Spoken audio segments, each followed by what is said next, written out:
We're taking a little time to reflect on the good times that we've had, the people that we've met, the places we've explored, the great food we had and drank this year. On Su Vida Especial.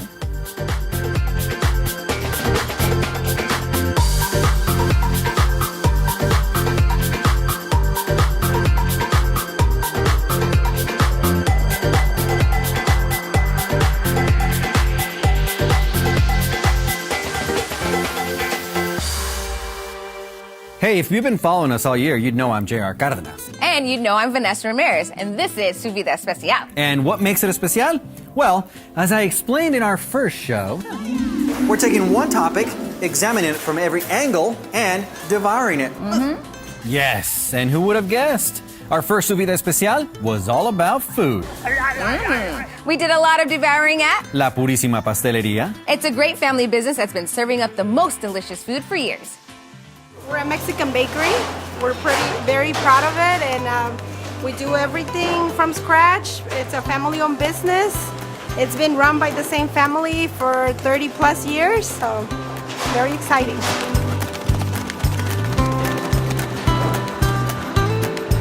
Here at La Purísima Bakery, we make all your traditional Mexican pastries, from conchas, empanadas, bolillos.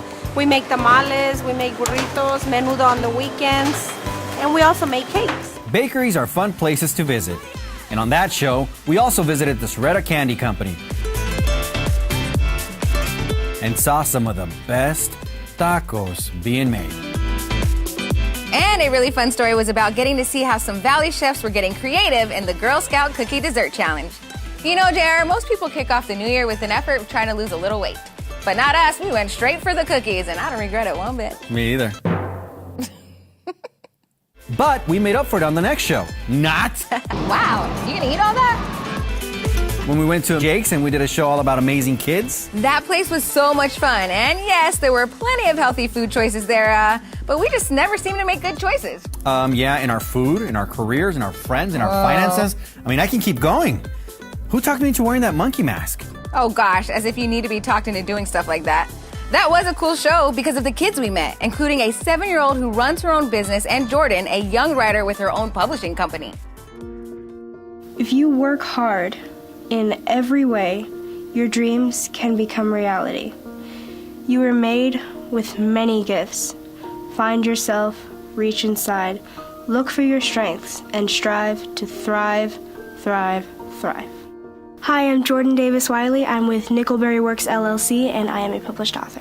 I'm 13 years old. I'm in 8th grade. I go to Arizona School for the Arts. I am a singer. I'm in the choir of the Phoenix Girls Chorus. I like to play the piano and the flute, and I am a gymnast and soon-to-be volleyball player. I was sitting in my room, I had music playing in the background, and I was thinking about how I had a couple of rough years, thinking about how I did make it through my struggles. I was bullied a little bit, school was hard, I was trying to keep my grades up, I was trying to just get through it and just keep myself afloat, and I did. I made it through that with the help of my parents and their love and their support, and I was just thinking over and over about how I can do it. No matter, like, if anything gets in my way, I can push through it, and I wrote that song. Hold my hand, oh baby, it's a long way down to the bottom of the river. When I wrote the song, right after, I went into my mom and dad's room, basically running in there. I opened the door, I said, "Look what I did." I sat down there and I showed them, and the smiles on their faces made me feel really great, because my mom said to me that, "I think we can make this into a really good book." The book is called Dreamcatcher, and I wrote this to inspire young people to believe in themselves and know that they can catch their dreams. Well, this little girl in this book realizes that she can catch her dreams. We didn't give her a name because I wanted all the people out there who are reading my book know that it's not just one person, it's everybody who can catch their dreams. The book sort of ends with the girl sharing with others and a bunch of other little kids of all ethnicities and races, every gender, every sexuality, that they can and will do anything it takes to catch their dreams. I was picked on by girls for how I looked, how my hair was. It was just slight picking on, and I I had to convince myself that I am who I am, and I should appreciate that. No one should have to go through bullying or not believing in themselves. Even the people who are bullying go through a lot. You have to think about it from everybody's perspective because everybody goes through hardships and no one should have to go through that. I hope this book reaches out to everyone and touches their hearts, and so that they can know that even through the hardships of life and school and all the complications, that they can catch their dreams and they can do what they want to do with their lives. Be dream catchers. We loved our visit to Amazing Jake's. Yeah, I think that ranks pretty high on our list of places we've explored on Su Vida Especial. As does our next adventure. We're riding back to the most westerner town when Su Vida Especial returns. All right, giddy up. Su Vida is brought to you by Chicanos por la Causa. Join the cause for change. Welcome back to Su Vida Especial. Today we're looking back on some of our very especial shows. Yes, the topic of our first show was comida. Or food. And then it was buen tiempo. Or a good time. But one of the shows that I really enjoyed our visit to was to the Western Spirit Scottsdale Museum of the West. We learned a lot there. The scope of that museum was amazing. They had artwork and amazing bronzes and saddles. And if you love the West, it's a place you really need to see. And if you love the West, that episode was very especial, with stories about Tombstone, Arizona, the traditional Mexican lady riders, And a story about a unique tradition in Tucson called John Dillinger Days. I'm John Dillinger. Welcome to Dillinger Days. This is John Dillinger Days, and it's certainly a reenactment of the history from back in the 30s when no one else could capture it, but Tucson did. 84 years later, we're still celebrating it. We all get to get dressed up and feel like we're John Dillinger for a couple of days and just have a good time. That's why we do it every year. It's because it's a lot of fun. And we're all hams. So this is a celebration of the firemen and the Tucson police running in when the rest of us are running out, right? So that's what this event is really about. It's the story of the capture. This is maybe the most important thing that happened here ever. All the big stuff happened in one night. The Dillinger gang caught, our big fire, we lost the third floor, the whole thing. The whole kit and caboodle in one night in January 1934. I'm David Silitz, the entertainment director here at Hotel Congress.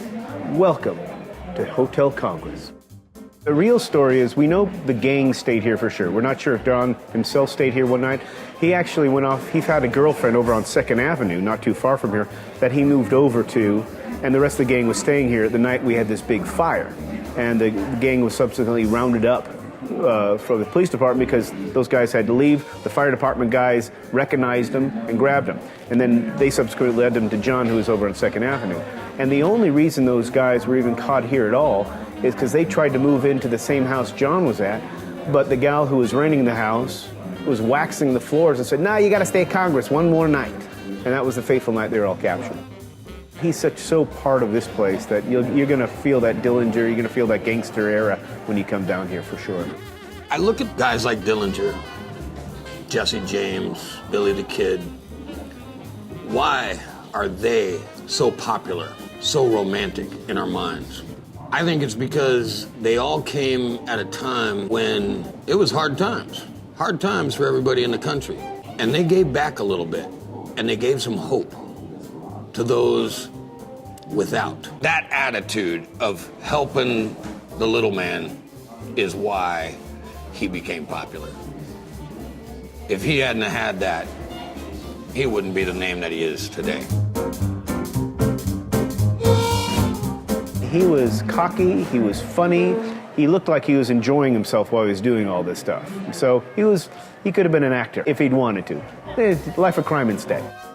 Well, Dillinger Days continues to grow, and as next year will be our 100th anniversary, but I don't see it ever ending. I mean, we seem to be the caretakers of this little piece of Tucson history. We're very proud of it. You can actually really live it and feel it here. It's pretty cool.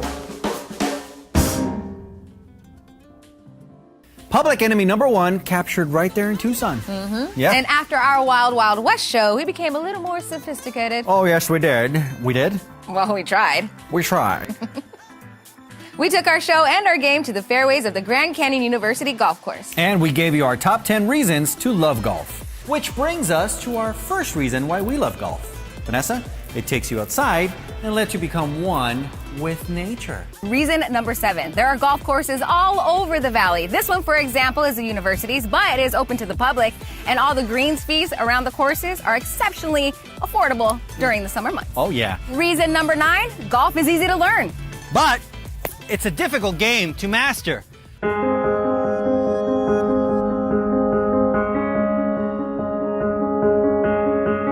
Well, I've been involved with golf my whole life. I started playing in tournaments in Arizona when I was 9 years old, and then competed all through high school. Went to Red Mountain High School in Mesa, then went to Arizona State and played on their golf team. And then I played professionally for about 10 years until I transitioned into working in the golf industry. So the golf course was built in 1961 and has a great layout, but it just hadn't been updated in a long time. And we pretty much took the golf course down to dirt, redesigned it, reshaped it, and then planted grass back on top. The golf management program was new. We started here at GCU about 4 years ago, and it's been a good tool for the students to be able to work here. They practice here, they play here, but also several of them have jobs here. The restaurant, to the outside service and the pro shop, and to maintenance, so we have students working in all departments of the golf course, and I feel like that will be a vital tool for them once they leave to be prepared for their next position. We have a ton of great students like Cassidy as an example. Being able to work with her, she's hands-on at the golf course, being able to use the golf course to play and practice and enjoy her college experience. It's been a good for everybody. With my dad being a golf pro, I obviously grew up around the sport, so I've had a big passion for it for a long time, and I wanted to make it my career too, but I just didn't know how that was going to work out for me. So it's great being here at Grand Canyon University so I can find out what that path looks like for myself. This is a really unique program. There's not many that feature golf management as an actual emphasis on your major. We have PGA Class A instructors that teach our classes, and we actually take classes here at the golf course itself. So it's really great to be out here with the pros and actually learning from them. So in the golf management program, we actually learn how to teach. That's when we're out here on the golf course, and we learn how to interact with students and help them become better players themselves. And then in the classroom, we're more learning the business side of the golf course. So we learn how to run, manage, and everything from food and beverage to the actual golf course maintenance. When they say GCU is a close-knit community, they really mean it. That's the truth here. We have a small major program and we're all friends. We know each other really well. We support each other. We're always there for each other. We work together, collaborate. It's kind of a team process here. The golf game honestly kept me going to where I wanted to be. Without golf, I wouldn't have been so successful throughout school, keeping my grades up just so I could keep playing golf. Hey, you're still buying me lunch, right? Because you lost? Because this Alhambra burger looks good, there's chips and guac, oh, and a side salad. Vanessa, that was a great show until you beat me. You were such a good sport, JR. Thanks for lunch, by the way. Yeah, whatever. We'll be back with more Su Vida Especial right after this. You want to play again? You ever tried cycling? Su Vida is brought to you in part by Mega 104.3 and 101.1 The Beat. Hey, welcome back to Su Vida Especial. I'm Vanessa Ramirez. And I'm JR Cardenas. We're taking a look back at some of our favorite stories of this year. And this next one's one of my favorites. Yes, mine too. And you know, I really love Su Vida Especial because we learn about places to go and things to do, and we hope you do too. In October, we did a show about spirits. Ooh. No, not the scary kind. The kind you enjoy in a glass. Okay. Cheers. We learned about distilleries right here in Phoenix, one of them the first since Prohibition. But we also learned that Cottonwood and Wilcox are home to thriving vineyards that are producing amazing wines. And those destinations make for a great weekend road trip. Take a look and be inspired.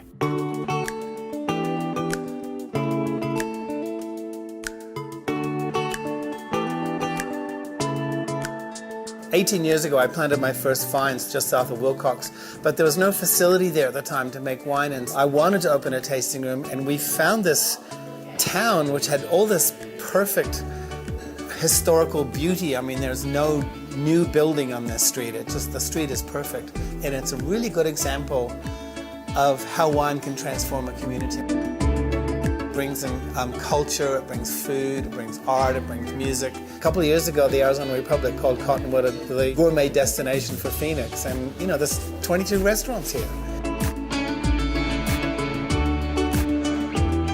Through all the resources that we have, it makes my job easy. The wine is already excellent, so I just need to come up with something to pair it with. And since it's all Arizona, we try to create that Arizona experience. There's a revitalization of Old Town, and we're part of it. And I think we're bringing a new flavor to it. Across the street, you know, Eric and the Tavern Hotel and all those places provide the lodging, but we provide the good food and the excellent wine. From Pillsbury wine to Burning Tree to Arizona Stronghold, Winery 101. It's an extended family, a wine family, a bunch of winos. The thing about wine is it's kind of a little bit like art, I guess, in a way, in that it's mysterious and inscrutable and has kind of some sort of magical power because it transforms people, it transforms the way you feel, and it opens these doors to appreciating all these things aesthetically and sensually. Down here now, the city of Cottonwood just changed their logo, and everything is the heart of wine country. Some of our grapes are growing 4 miles away, and we make the wine here.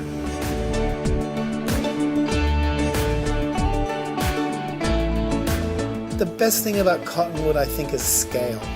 This part of Cotton that we call Old Town Cottonwood, you can walk the whole distance of it in 10 minutes. You can drink and eat and not have to drive anywhere. It's very relaxing. It's kind of like a European city in the Old West.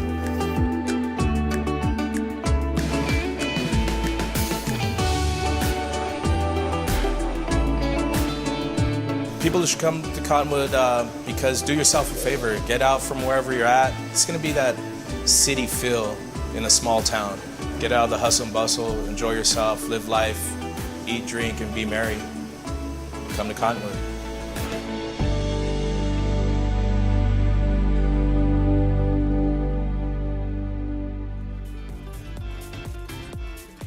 Hey, I think we need to plan a summer visit to Wilcox or Cottonwood. Or both. I'm game, yeah? Yeah. All right. Well, it's almost Christmas time, which means we have a very special gift for you when Su Vida Especial returns. And it's a pony. What about a puppy? It's a new car. I want a new car. For more great videos highlighting all that's happening across Arizona, visit Yurview.com.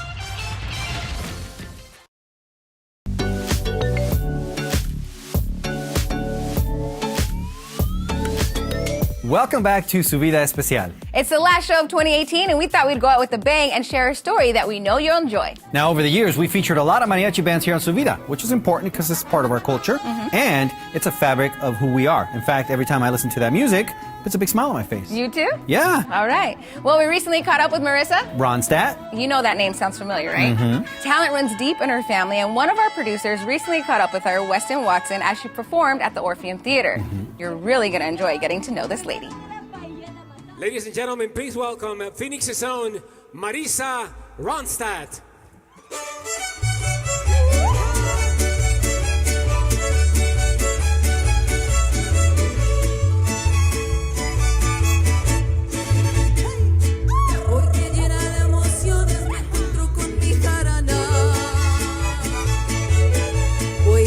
You know, I've always been drawn to mariachi. It's been a part of my life. It's in my blood. And I remember being little and just fascinated with the way the music made me feel.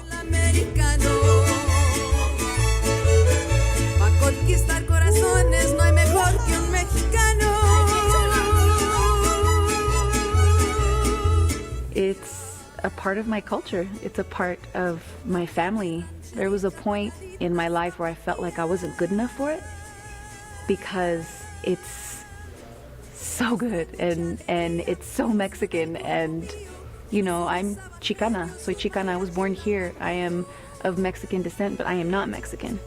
So it's this, like, you know, people like me, girls like me, we teeter on this where do we belong kind of thing. Tonight I'm gonna be backed by an all-female mariachi, which is phenomenal, you know, to be in this day and age, to be able to be in such a male-dominant genre of music and to have all women on stage. Like, it's pretty powerful. The mariachi is called Las Colibri. The director of the mariachi, her name is Susie Garcia, and she's actually pretty instrumental as far as why I'm here. She's the person that kind of sat me down 2 years ago and was like, hey, it's time. You gotta start singing mariachi again. And she gave me the nudge that I needed to believe in myself as much as she and my dad and my family believed in me. Marisa Ronstadt. The second song is one of my favorites, Por un Amor.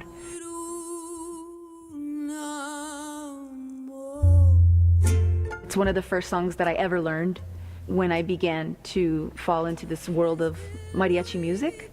I learned it when I was 14. I learned Linda Ronstadt's version, and it's one of the most beautiful versions that you'll ever hear. I feel like for the next generation, for my girls to be able to see what it is that I'm doing, you know, as a mom, I want them to be able to see that they can do anything. And I want my girls and any other girl that might be listening to me to get the same feeling that I did as a kid, which was, hey, I can do that. I think I want to do that. Because that's exactly what I did.